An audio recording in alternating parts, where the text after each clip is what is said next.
మద్యం కుంభకోణం కేసులో నిందితురాలుగా ఉన్న ఎమ్మెల్సీ కవితకు సుప్రీంకోర్టు బెయిల్ మంజూరు చేసింది.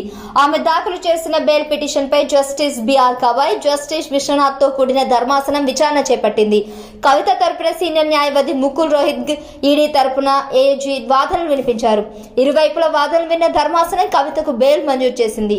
బారాస ఎమ్మెల్సీ కవితకు ఎన్ఫోర్స్మెంట్ డైరెక్టరేట్ ఈడీ ఈ ఏడాది మార్చి 15న అరెస్ట్ చేసిన సంగతి తెలిసిందే. మనీ లాండరింగ్ నిరోధక చట్టం కింద అరెస్ట్ చేసిన ఈడీ డైరెక్టర్ జోగిందర్ అప్పట్లో ప్రకటించారు. అరెస్టు వారెంట్ తో ఆమె ఇంటికి వెళ్లిన ఈడీ అధికారులు తొలుత సోదాలు నిర్వహించారు. తర్వాత మనీ లాండరింగ్ నిరోధక చట్టం ప్రకారం విచారించి కవిత వాంగ్మూలం నమోదు చేశారు. ఆమె నుంచి 5 సెల్ ఫోన్లు స్వాధీనం చేసుకున్నారు. అయితే ఈడీ కేసులో కవితకు బెయిల్ మంజూరు అయిన విషయం ఇప్పుడే బయటకు వచ్చింది. తాజా వార్త, సుదీర్ఘ వాదనలు విన్న సుప్రీంకోర్టు టీఆర్ఎస్ ఎమ్మెల్సీకి బెయిల్ మంజూరు చేసింది.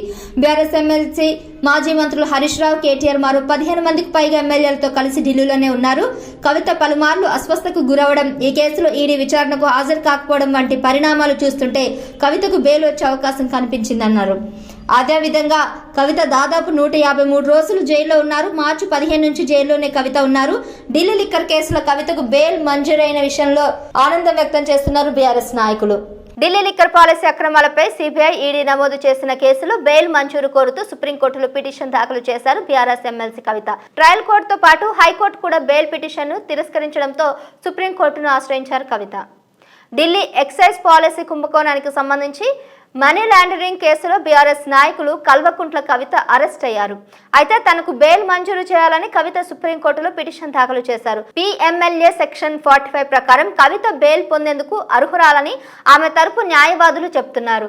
ఇదే కేసుతో సహా నిందితులుగా ఉన్న మనీష్ సిసోడియా, అరవింద్ కేజ్రీవాల్ కు బెయిల్ మంజూరు అయిందని, కవితకు కూడా బెయిల్ ఇవ్వాలని కోరుతున్నారు.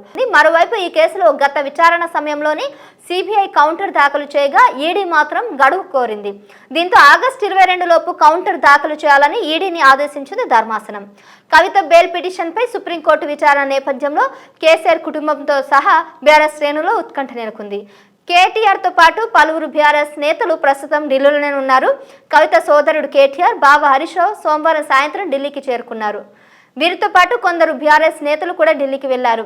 బెయిల్ కోసం ప్రముఖ లాయర్లతో కేటీఆర్, హరీష్ రావు చర్చలు కూడా జరుపుతున్నట్లు సమాచారం. ఢిల్లీ లిక్కర్ పాలసీ రూపకల్పన, అమల్లో అవినీతి, మనీ లాండరింగ్ కు సంబంధించి సిబిఐ, ఈడీ వేర్వేరుగా కేసులు నమోదు చేశాయి. మార్చి 15న హైదరాబాద్ లోని బంజారాహిల్స్ లో ఆమె నివాసం నుంచి కవితని ఈడీ అధికారులు అరెస్ట్ చేశారు. ఈ కేసులో ఏప్రిల్ 11న తీహార్ జైలు నుంచి ఆమెను సిబిఐ అరెస్ట్ చేసింది.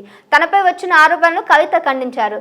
తాను ఏ పొరపాటు చేయలేదని స్పష్టం చేశారు. Delhi excise policy, money laundering కేసులో కవితను అరెస్ట్ చేశారు. ఈ కేసులో తనకు బెయిల్ నిరాకరిస్తూ జూలై 1న ఢిల్లీ హైకోర్టు ఆదేశాలు ఇచ్చింది. వాటిని సవాలు చేస్తూ కవిత సుప్రీంకోర్టులో పిటిషన్ వేశారు. ఈ నేపథ్యంలో ఆగస్టు 12న విచారణ జరిగింది. సుప్రీంకోర్టు కౌంటర్ దాఖలు చేయాలని సిబిఐ, ఈడీని కూడా ఆదేశించింది. అయితే ఇప్పుడు కౌంటర్ దాఖలు చేసిన తర్వాత మళ్ళీ ఈ రోజు వాయిదా పడింది. మంగళవారం రోజు వాయిదా పడిన ఈ పిటిషన్ పై ఉన్నటువంటి విచారణ ఈ రోజు జరుగుతుంది. టీఆర్ఎస్ నాయకులంతా, కేటీఆర్, హరీష్ రావు, ఇంకొంతమంది బీఆర్ఎస్ ప్రముఖ నాయకులంతా కూడా ఢిల్లీలోనే ఉన్నారు.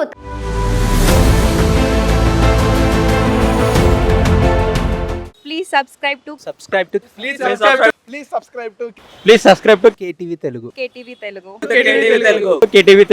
KTV Telugu channel.